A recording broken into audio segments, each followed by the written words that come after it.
Great. Thank you. I'm so grateful to have your voice in the space as well, because the thing that scares me most in the world is having only my own voice. Would it be, I don't know what your conventions are for this event, but would it be okay for everyone to just say hello and just tell me something about their background? Do we have just a few people? Is that possible to do? Yeah, I think we'll start in the room and then we'll move to Zoom. That's all right with everyone on Zoom. So I'm Susan McDougall. I'm a postdoc. I'm convening this network with Lucy McDonald. I'm a postdoc here at Cambridge in social anthropology. Hi, my name is Tiana. I'm currently a master's student here doing my research on film studies. On what kind of studies? Film studies, especially French film. Got it. Thank you. And I'm Lucy McDonald. I'm a postdoc in philosophy, working on the philosophy of intimacy. Should we switch to the Zoom? Yes, let's move on to the Zoom. I'll actually just name people so that we don't have to. Okay. So James, if you want to begin. Hi there, my name's James Warren. I teach ancient Greek and Roman philosophy in the university, and I've been thinking about friendship and its role in their political philosophy. Thank you. Chandri.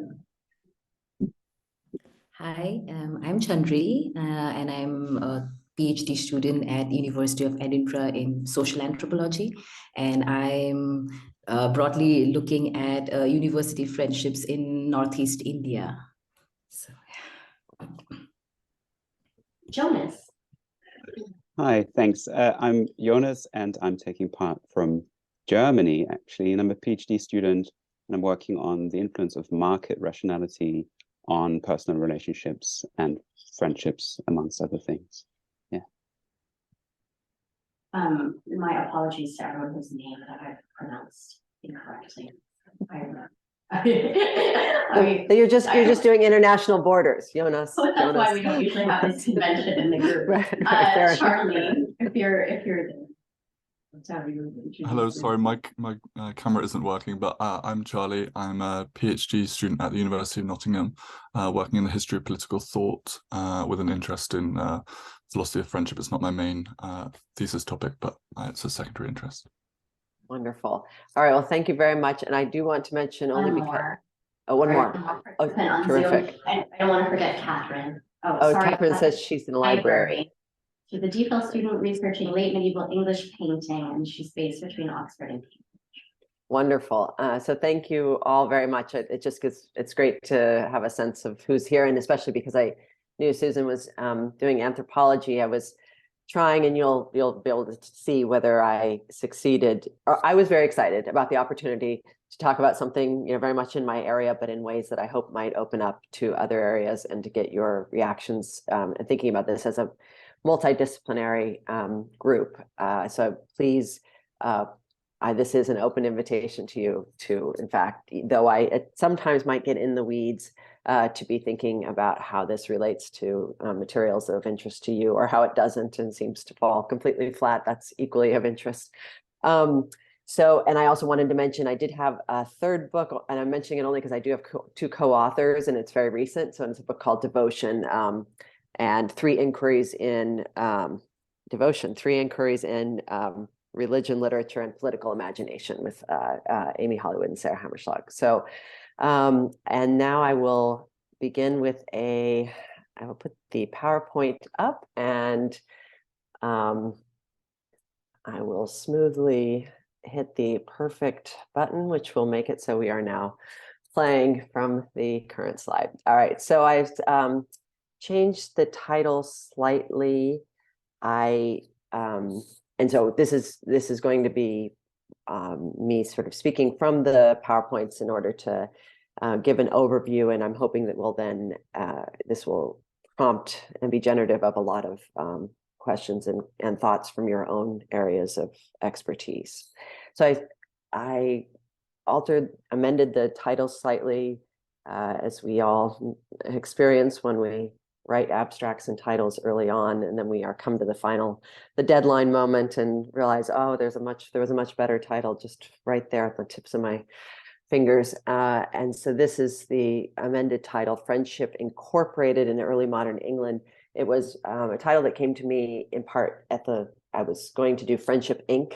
And just to be sort of cute, and wouldn't have subjected you to that particular title, except that it made me think about looking up incorporate and the definition of incorporate. And it turns out that the definition of incorporate does give us some way to think about these issues that are of interest to me as described in the abstract.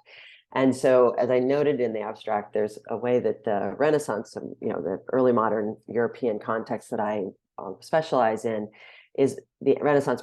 When it's described as the Renaissance, it's often described as an age of friendship. The Reformation is rarely described that way. I'm interested, and as I've been in previous work and continue to be in this work looking forward, in the way that those distinctions don't hold up. And of course, in some ways, everyone knows that those distinctions don't hold up, the Renaissance and Reformation, and whether you call it one or the other is just a question of maybe your disciplinary location. But still, it's important to note the way that we sort of default to one, sort of Renaissance as culture or Reformation as religion, and how we still often presume the distinction between them.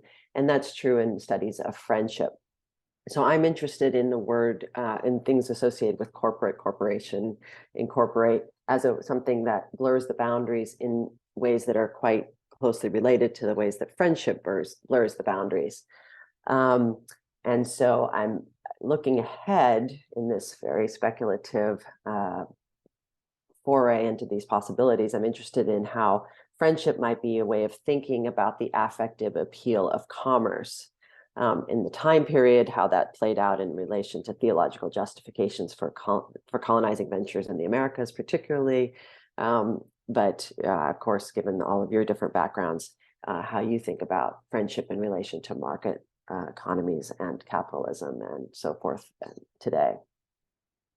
So if we take incorporate, we start with the just definitions. We are reminded that unlike the connotations that might come if I said Friendship Inc., which is just, I think, commercializing of something, or a Hollywood version of commercializing, we might go to this, we might recall that friendship, that incorporate means to be united in one body, also having a bodily form, embodied. This is going to be important. And again, something I think is not necessarily what comes readily or immediately to mind when we think about incorporated. Having a bodily form, also, interestingly, without body or material substance, incorporeal, unembodied. And that possibility that one word might mean both those things, embodied and unembodied, gives us some of this sense too of the kinds of contradictions that we might see in friendship as well.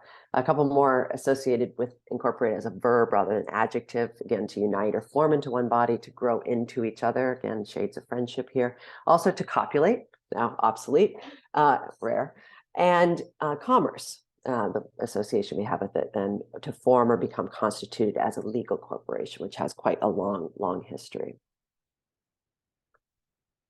So first, I'm going to do just some overview of some of the ways of thinking about friendship in the Renaissance and friendship and the Reformation, again, assuming that most of you aren't working in this period, and then look at these two examples that I'm interested in thinking together, or exploring the ways that they perhaps shouldn't be thought together. So friendship in the Renaissance is understood to be a social institution. These will all, of course, I understand, be, many of these categories are used in many of the talks that you've heard, or many of the ways that you all are thinking about in your own project. But friendship in the Renaissance, thought about as a social institution, and the words that are used to associated with the social institution often are pragmatic or utilitarian friendship. Friendship as a moral ideal, perfect friendship. Friendship as a literary catalyst, something that shows up over and over again in the literature of the period. Friendship as involving a sense of being a connectedness associated with the word not notice, but also pledge, fetus, and sometimes that is used to talk about the contrast, the presumed sense that in the Middle Ages, there was much more of this emphasis on sort of friendship in relation to the feudal pledge, and then a kind of increasing interest in friendship and intimacy. medievalists, as so often is the case, would like to have a word when it comes to that sort of stark contrast, but that is something, some possibility of that contrast gives you some sense of the ways that people think about friendship in the Renaissance. And of course, important to recall, if it's not true in your own periods, that friend is in this period used to describe kin as well as intimate and social relationships. So broadly speaking, some sense that friendship in the Renaissance, we're talking about a golden age and the humanist cult of friendship, specifically inspired by the works of Cicero and Aristotle, and amid the shift from feudal to urban contexts, encouraged new interest in intimate relationships rather than or alongside what are called pragmatic allegiances, the sort of feudal model. Also true, people talk about friendship. Oh, this is the same people who are obsessively interested in this cult of friendship are very often quite disappointed in it. Think of Montaigne. And the crisis of friendship, then, the sense that these cultures preoccupied with courtly intrigue and uncertainties about how to gain social advantage, spawned intense concerns about deception and the unreliability of appearances, and that this is all manifest as a crisis of friendship. Is the level of my voice okay? Yeah, okay. So, and then if we think about friendship in the Reformation, terms that are often associated with it, monastic and clerical and spiritual, all in part because there's sort of sense that the medieval context for friendship involved these things. And of course, the monastic and clerical both changed dramatically in the Reformation. So one of the most important scholars of monastic friendship in the Middle Ages, Brian McGuire, talks about there being a flight from friendship after the 12th century's golden age.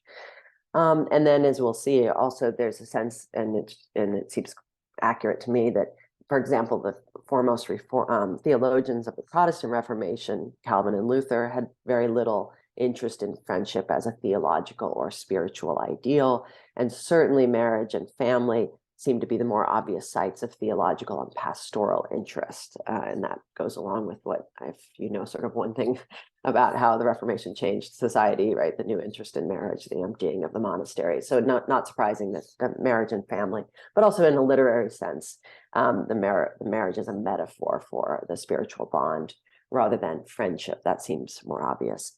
And that references to spiritual friendship are predominantly found in small circles of religious reformers or radicals. So that's very broad brushstrokes, a contrast between the way in which friendship is talked about when Renaissance is the sort of framing term, and how friendship is talked about when the Reformation is the framing term.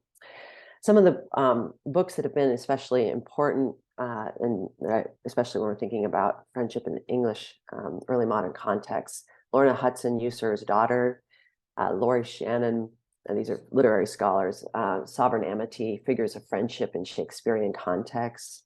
A wonderful book by my colleague here at IUB, Penelope Anderson, Friendship Shadows, Women's Friendship and the Politics of Betrayal in England. Among a couple of terrific collected volumes or edited volumes, Discourses and Representations of Friendship in Early Modern Europe, 1500 to 1700. And Lorna Hudson wrote the afterword for that.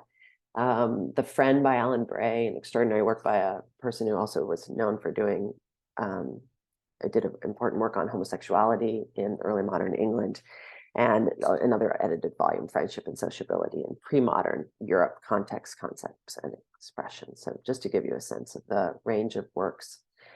And some of the key, some quotes giving you the overview, characterization of friendship. So Keith Thomas, whose book, The Ends of Life, Search for Meaning, I can't remember the subtitle there, but so, great historian of the early modern English period. And he has one of these very clear sort of versions of the novelty of Renaissance friendship, and this idea that what emerged was a relationship that differed because it wasn't sort of alliance-based, but instead was emphasizing mutual sympathy, that it was something that was cherished for its own sake rather than its practical advantages. Lorna Hudson has a fascinating argument that they're actually to sort of narrow or nuancing that broad claim, to see that the friendship, what was happening, maybe what's new, is the degree to which friendship was deployed through textual exchange, and that the emotionally persuasive communication was the sort of coin of the realm, or coin of exchange, and that was distinctive rather than hospitality or gifts. And so you can see that kind of contrast between the feudal and the humanist culture that is emerging in this time period. And I think that idea of how we think about what are the objects of exchange, or what are the categories of exchange, is a helpful thing to just be alert to as we're thinking about friendship in any period. And Laurie Shannon has a fascinating argument about the ways in which friendship was a way of figuring sovereignty. So the emphasis on Stoic self-control was kind of deployed to make claims about the appropriate forms of sovereignty, which in turn actually did justify domination over others, even as they were articulated as a sort of sense of the kind of exemplary model of self-control that the sovereign ought to exercise, and that justified or warranted the sovereignty. Those are some of the sort of overviews of friendship, and it's kind of, it's intimate, it's interactive, or reciprocal in a way particular to the period, and friendship as a form of politics, familiar to anyone who, of course, thinks about Derrida's politics of friendship as a kind of key reference point for studies of friendship. Here on this page, I'm thinking also about people who are thinking, as to use Penelope Anderson's phrase, of friendship shadows, the things that aren't sort of necessarily so obvious in the prominent discourses or mainstream discourses of friendship. And so her important work looks at women writing and women especially on female-female friendship, but also on female-male friendship, and the way in which that was used in the context and in the wake of the English Civil War to address the problem of conflicting allegiances. Then the famous phrase as used by Derrida and attributed to Montaigne, the "Oh, my friend, there is no friend," that both how essential and impossible friendship is as a figure for the collective that is also exclusive, and so as a basis of politics that is the impossible, to use sort of Derridian take on this, the sort of impossible basis of politics. And Alan Bray's work, seeing friendship between men depicted as a connubium or marriage, and inspired in interesting ways by Derrida, but understanding himself as working in a very historical way and looking at examples and images of records left on gravestones and elsewhere of male-male friendships that were claiming a kind of intimacy that might surpass our understanding, that might in fact include sexual intimacy. So those are all sort of ways that friendship, and that people have thought about things that might be in some way in a sense on the margins of Renaissance friendship. And to give you a sort of similar kind of overview of the ways of thinking about Reformation friendship, was really helped by this article by Thomas Heilke, From Civic Friendship to Communities of Believers, where he does an overview of Luther and Calvin's disinterest in friendship, arguing that they have really a primary interest in utilitarian relationships, and sees in a kind of unlikely sight the Anabaptists, who aren't known for any kind of interest in sort of using theology as a sort of site for theorizing in the way that certainly Luther and Calvin do on other themes. But in the Anabaptists, he finds some really subtle attention to friendship as this association of virtue that is both necessary for and exclusive to communities of believers. So friendship very much as a kind of drawing borders, a tight circle, and then, but also figuring what brings those within the circle together, what is necessary to hold those within the circle together. But Anabaptists, as you know, understood to be in some sense, and certainly those on the mainstream were trying to make sure that to eradicate them, or and make sure that they were understood to be on the fringe, and possible, and to see them as undermining, in fact, the political order. In fact, treason's what they were often convicted of rather than heresy. So that sort of Anabaptist notion of the selectivity of the church and the community of believers was seen in precisely as a treasonous sort of approach to what the collective canon should be. But helping us see the ways in which friendship is central to their understanding there. So other approaches to thinking about religious forms of friendship at the time of the Reformation. I've written on this myself in terms of the Religious Republic of Letters, where I've made an argument about how friendships among scholars were sort of enacted a new monastic model outside the monastery through exchanges of scholarship and care and advice, often through letters, and therefore became a loci of salvation by creating contexts and models for relational transformation. I've also written on sacramental marriage as a way of being figured paradoxically, given most of the discourses around marriage, and certainly what we know of the idea of the classical ideal that true friendship is possible only between equals.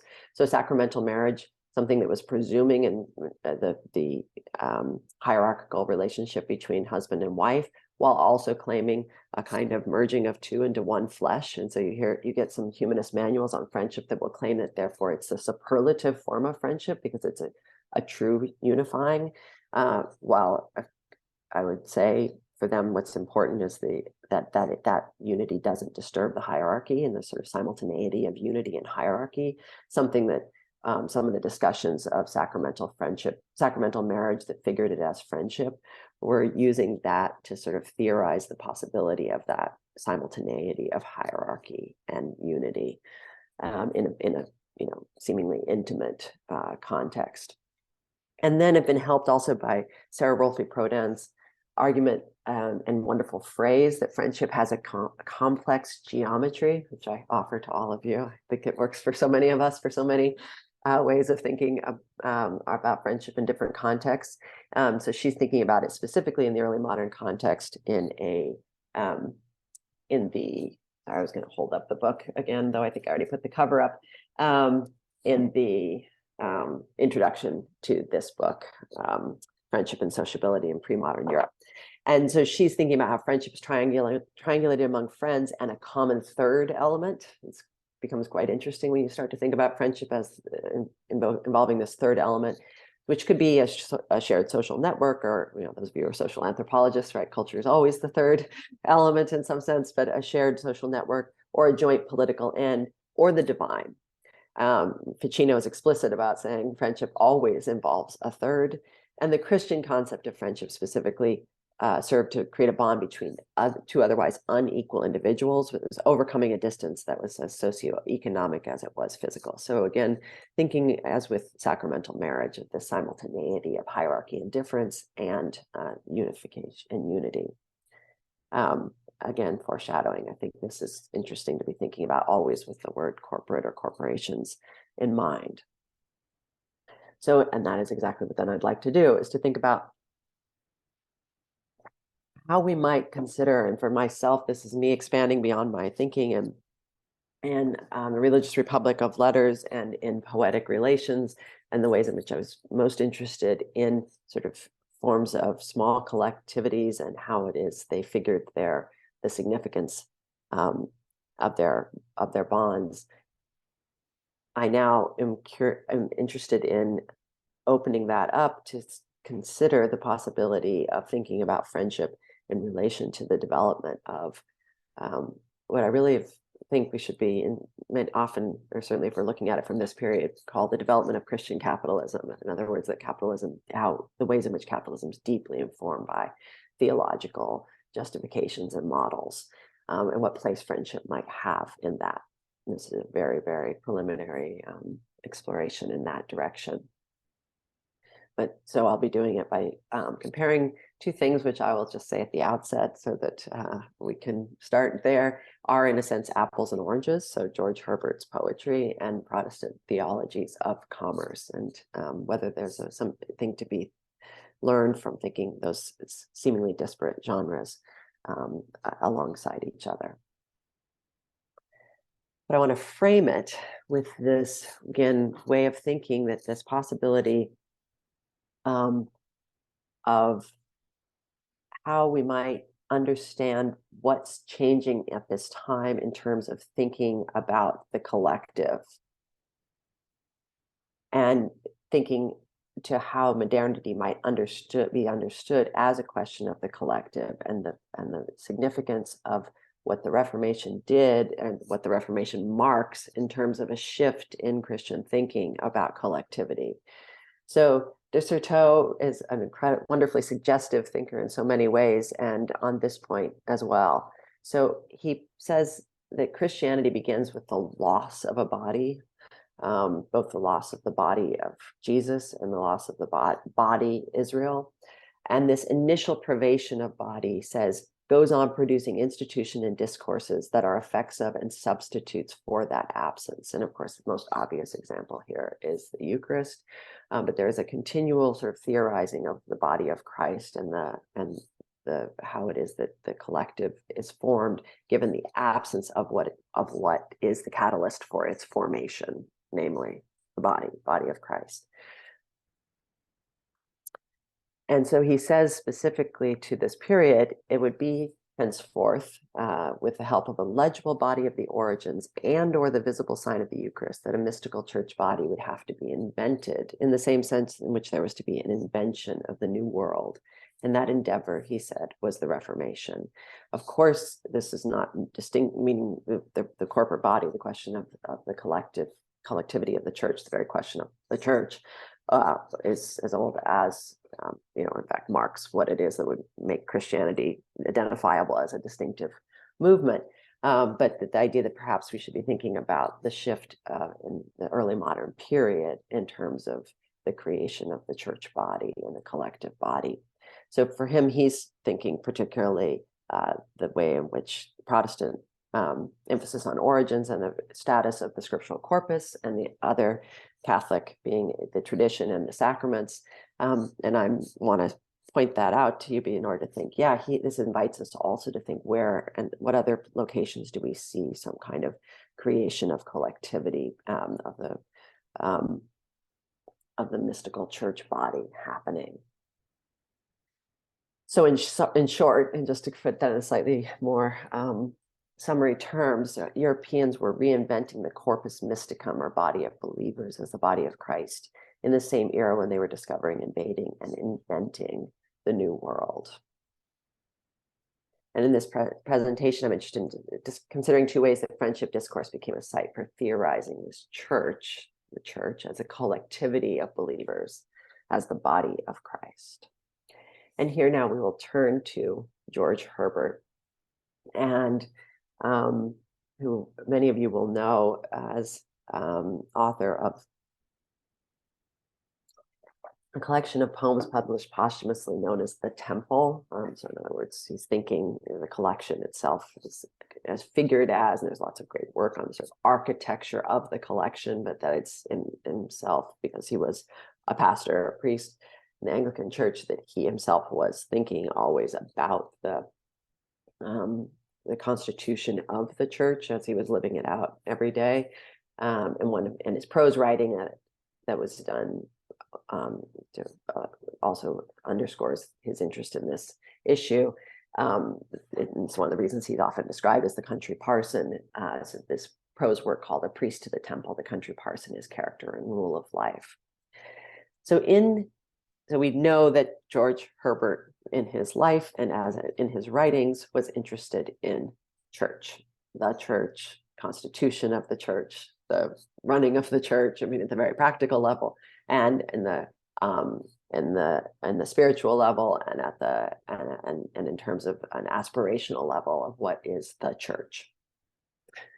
And we can see in his poetry also a tremendous emphasis on friendship, beautifully summarized by Louis Martz, one of the great scholars of Renaissance Reformation poetry. George Herbert, he said, wanted above all to be in the presence of a friend.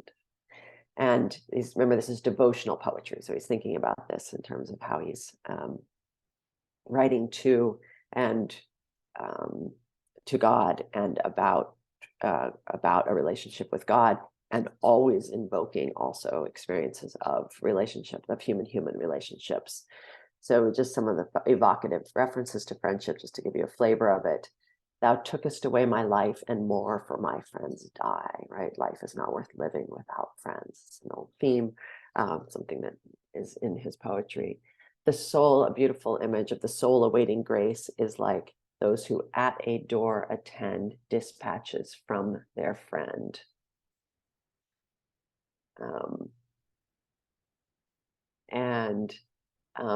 Dear friend, sit down, the tale is long and sad. So there's sort of intimacy of friendship, the comfort and companionship of friendship, something that he was very much emphasizing as well.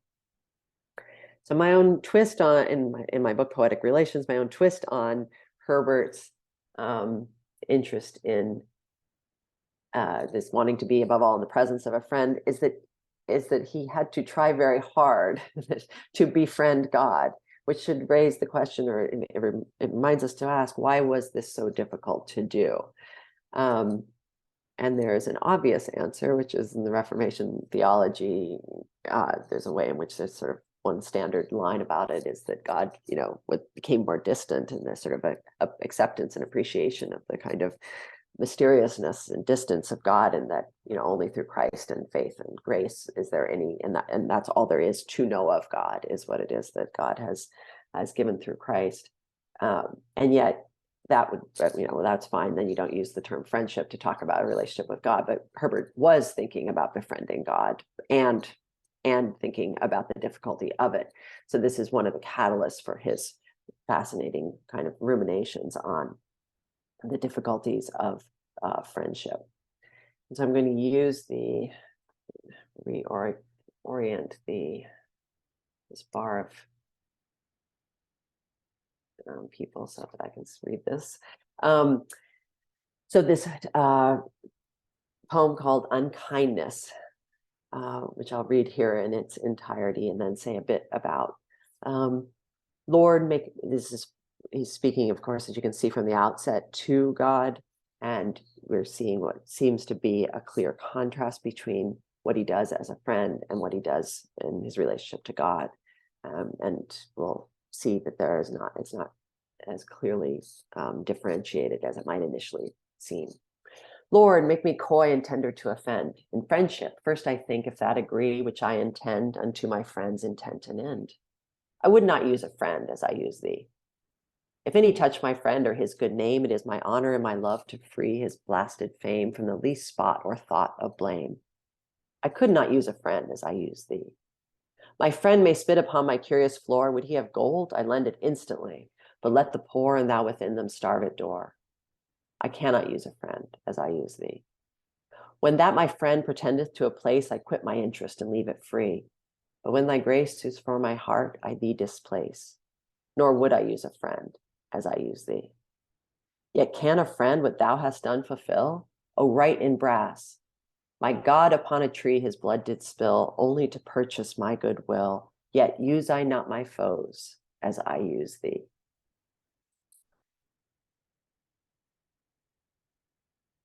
Oops. So the standard interpretations of this emphasize either the stark discontinuity that, as Richard Stryer says, unkindness shows the limits of the classical ideal, as well as medieval Christianity's devotional emphasis on friendship with God, because the speaker shows over and over again a kind of self-satisfaction about how how he transacts his friendship, and then therefore a lack of continuity between his relationships to God and his relationships with men. It's all about seeing that what it is that the total lack of any possibility of reciprocity with God is the thing that totally differentiates the kind of exchanges of friendship from the extraordinary gift and the need to simply be grateful and receptive to that gift that is emphasized in Reformation theology. So that's total discontinuity or continuity. Herbert affirms the importance of self-interested friendship in an age of courtly patronage. So unkindness, Michael Schoenfeld said, highlights the disparity between good friends and bad, but it does it in order to give us a good model of friendship. not to say friendships are relevant to this relationship, but instead to say that God is the best possible friend and one who succeeds where human friends have failed, and sets the bar then subsequently for friendship. I'd like to consider this other possibility, that there's a way that Herbert's actually superimposing the ideal on the real, that he is marking the distance between them and affirming the connections. In other words, that both of these things can be true simultaneously. In a sense, both of the readings can be right. So just to take one, just to very suggestively, to take the very first stanza, you can see that there is a way. One way I sort of try to illustrate this is to show that, so for it, this stanza begins with Lord and ends with thee. And if you think of that, kind of all of it is about God and the relationship to God, the address to God, all against the backdrop of what he does as friendship, sort of showing that the friendship and its possibilities are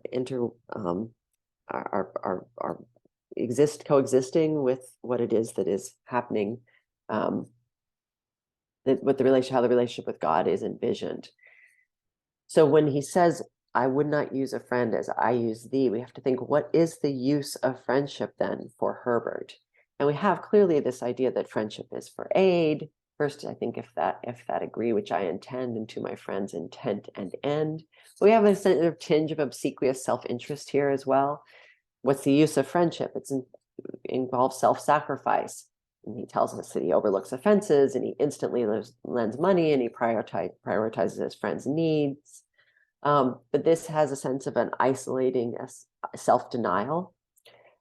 And we have also the exclusivity of friendship, that by paying attention to his friends, he ignores the needs of others, and let the poor and thou within them starve at door. So that friendship is a form of service that supersedes a more general, more generous, possibly, sense of service. So I would not use a friend as I use thee. I could not use a friend as I use thee. I cannot use a friend as I use thee, nor would I use a friend as I use thee. So the ways in which he fails, what he does for his friends, seems that he's exploiting God in a way that he doesn't exploit his friends. So how do we understand what it is that use is for Herbert? And it turns out that thinking about it in terms of exploitation, in fact, is kind of misleading. Use has a strong connotation of reception in Herbert's period, to practice or engage in, including to celebrate or keep or receive the Eucharist. And this is, of course, now rare and chiefly historical. And the idea of specifically receiving the Eucharist, they say, and the OED is just obsolete. To put a personal quality into action, to take a particular quality or principle as a guide to one's actions, all these things are part of use. And we have then to make use of, in the sense of to employ, but that idea of it being associated with, say, a kind of exploitative use of something from a limited supply, say, is really a late 17th century meaning of the word, and specifically to exploit a person or to treat a person as a means to an end is first used this way in the 19th century. So this reminds us to recognize that use doesn't have a clear and obvious meaning in the way that our sort of current association of, oh, I wouldn't exploit my friend as I exploit you. That if we were to think that that's what the meaning of those words, of those lines in Herbert are there, that's inadequate to understanding what it would have meant at the time.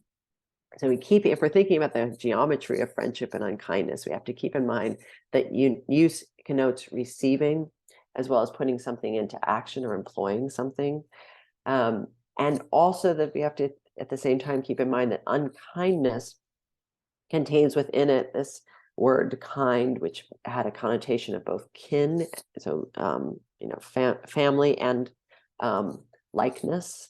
So unkindness could mean unlike as well as uncaring.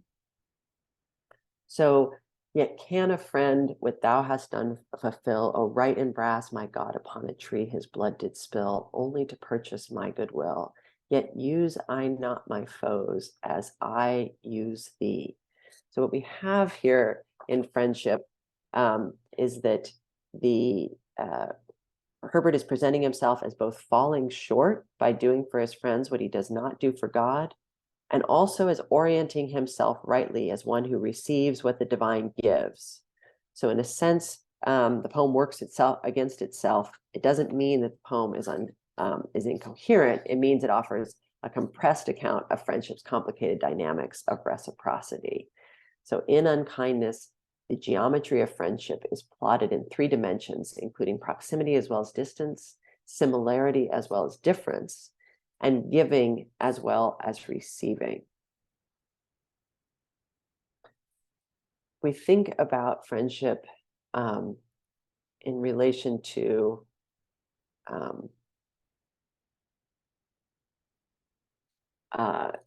another example, and also in the temple, comes earlier than these devotional poems, and in the church porch specifically, which contains a whole series of verses on various aspects of human behavior, showing that he was in fact a true pastor, someone who'd really experienced what it is to try and live in a community and lead a community.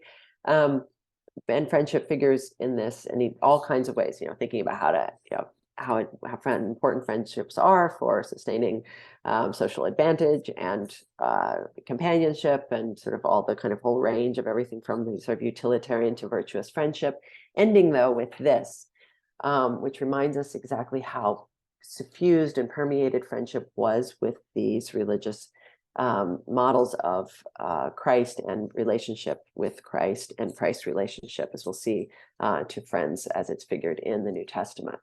So the sort of notion of sacrifice, both in a sort of social self-sacrifice, give something that they need and give it up for you, and then, some possibility of expectation of return or no expectation of return. But here we have then this starker sort of invocation of sacrifice, and heightening the effect of these dynamics in friendship. Thy friend put in thy bosom where his eye, still in thy heart, that he may see what's there. If cause require thou art his sacrifice, thy drops of blood must pay down all his fear. He's talking not here about Christ, but obviously in images that recall Christ. And then he says implacably, but it's over. But love is lost. The way of friendship's gone. That thing he said that we should do, that must do, cannot be done. Though David had his Jonathan, Christ his John.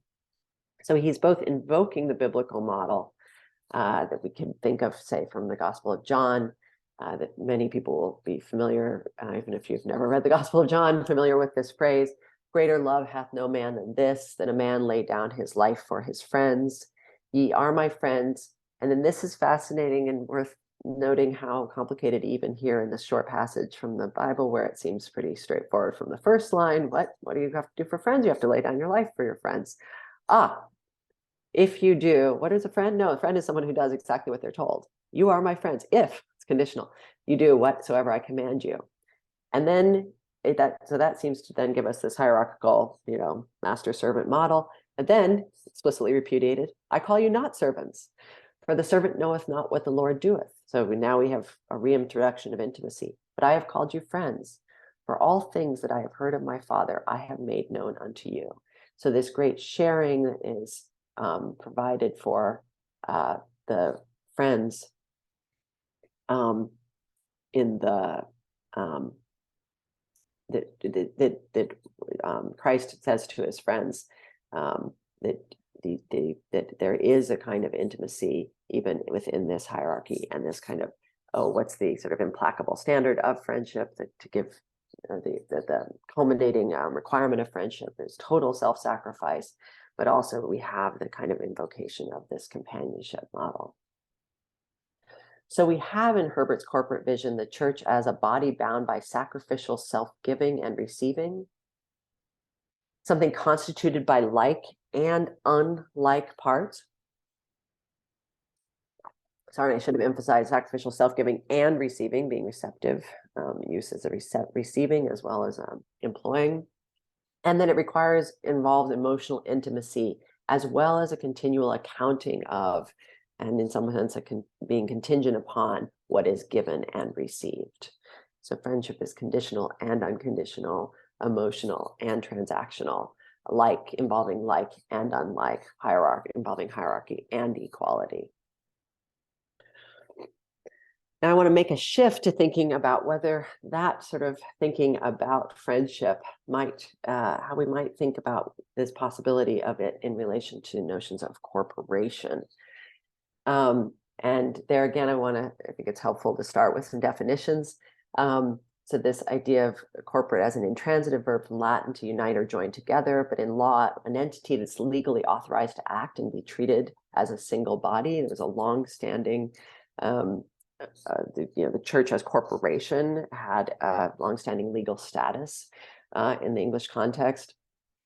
And if we look then at this, this is our transition now to Hakluyt and this theologian, cartographer, Richard Hakluyt, who is thinking about the use of using friendship to figure a theology of commerce and exchange, that justifying the exploration at the time, English explorers and their colonizing efforts.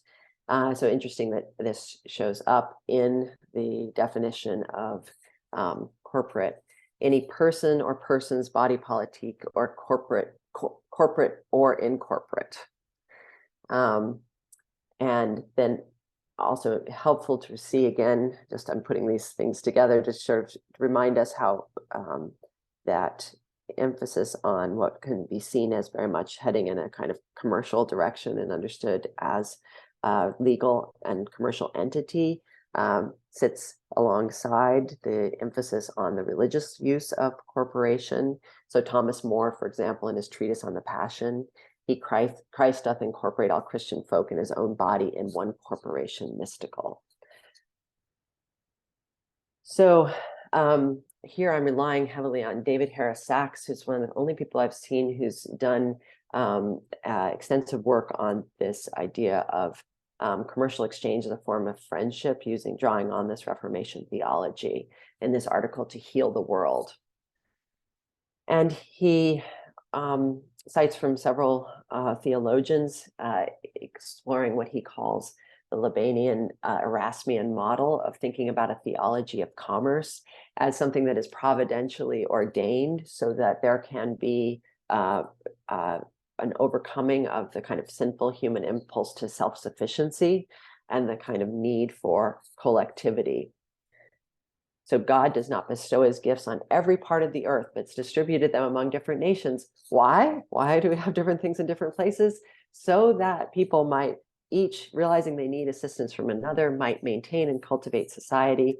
And that is also the reason in which why Providence has introduced commerce, so that whatever is the produce of any nation might be equally enjoyed by all. So differences as an occasion for bringing together and exchange that creates a kind of corporate body. Every nation is free to travel to every other nation and trade with it. What was wanting to nature was supplied by the negotiation that everyone might have enough. This is providential. God himself says this, speaking through the voice of nature. And inasmuch as it is not his will, not God's will, to have nature supply every place with all the necessaries of life. So he says some nations excel in one, some in another, and this must be, why would he do this, except that he wished human friendships to be engendered by mutual needs and resources, lest individuals deeming themselves entirely sufficient unto themselves, for that reason should be rendered unsociable. In Sociabilis. So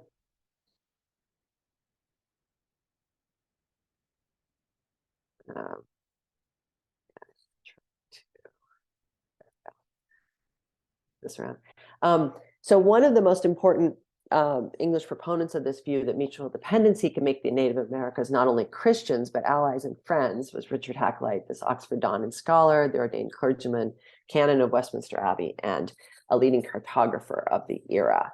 And writing in 1584, he applied these ideas to describe the Indians as potential allies. And as Sachs puts it, for Hakluyt, the certain and full discovery of the world would inaugurate a civilizing process driven initially by material exchange, promoted by the needs of people for the things they require that they could not produce on their own. So trade, he was exploring the possibility that trade would generate mutual dependencies, and as Erasmus and others claimed, make friendship necessary. So for Erasmus in particular, this idea of friendship was a way of thinking about the overcoming, the need for peace and the overcoming, or his thinking on this was particularly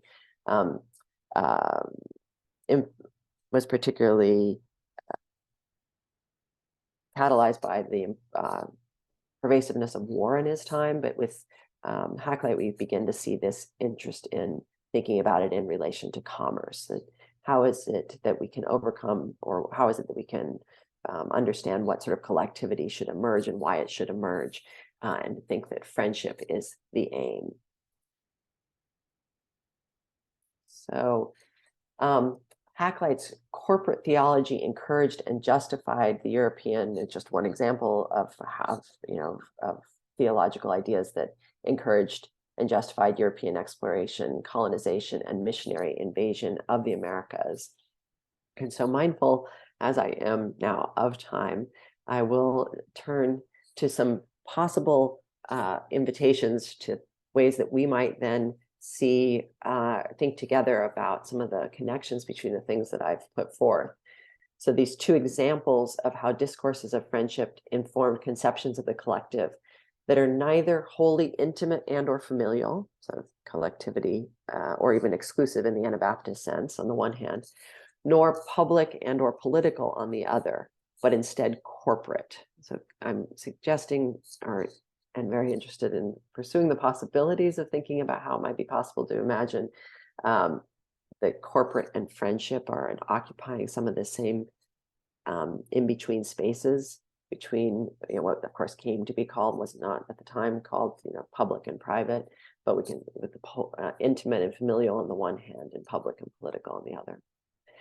So certainly at the very, very least, if you take one thing from this presentation, it is only to say that we are perhaps always in need of reminding that corporations were not and are not ever only commercial entities.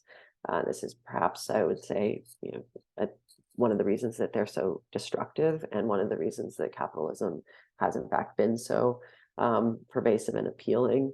Not just because we get to have a lot of stuff, but because there is a sense in which that stuff is never only the stuff in front of us, but there's some sense that this is our way of participating in a corporate body of something larger than ourselves.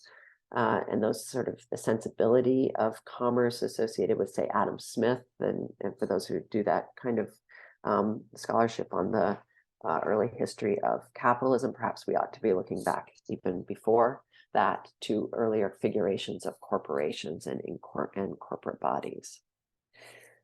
So I'm interested, though, in thinking with you all about what sources should inform our study of theology's contributions to corporate power. I'm assuming, given your different disciplinary backgrounds, the idea of theology's contributions is not something you necessarily think about from your own sources, but if there's any way in which this presentation has been suggestive on the possibility of thinking about theology in relation to not only friendship, but to corporate power, how it would, what sources should we use? Only those that are explicit? Should we use only, for example, those that I very briefly talked about in the last couple of slides?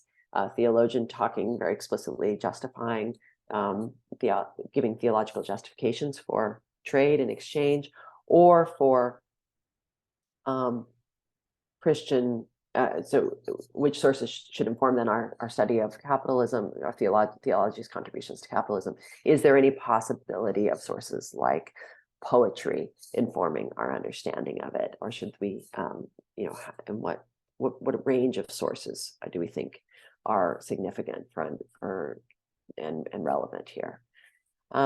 What connections can and should we consider between early modern corporate theologies and Christian commerce, including the slave trade? Something I haven't mentioned to this point, but of course that is the truly dark shadow that is should be understood as overshadowing all of this. Any discussion of the kind of thinking about the collective in this period, and particularly how natives in America and people captured and deported from Africa to be enslaved in the Americas, and of course in Europe as well, had new identities defined by unrelenting market relations, as Jennifer Morgan puts it in a chapter entitled Unfit from Trade. So who truly is put outside the range of friendship, or in what ways was friendship invoked to justify the very possibility of these unrelenting market relations? And finally, how might theological and devotional concern with friendship and corporations in early modern Europe inform our understanding of the secularism of economics today? And again, thinking with your many different backgrounds and disciplinary contexts, I would want to put it this way. Do you all, from your particular vantage points, think of friendship today as secular? In what ways do you think of friendship as commercial or protected from the commercial realm? In what ways do you think of friendship as private? And if so, how do you delineate the privacy of that? And with that, I will conclude.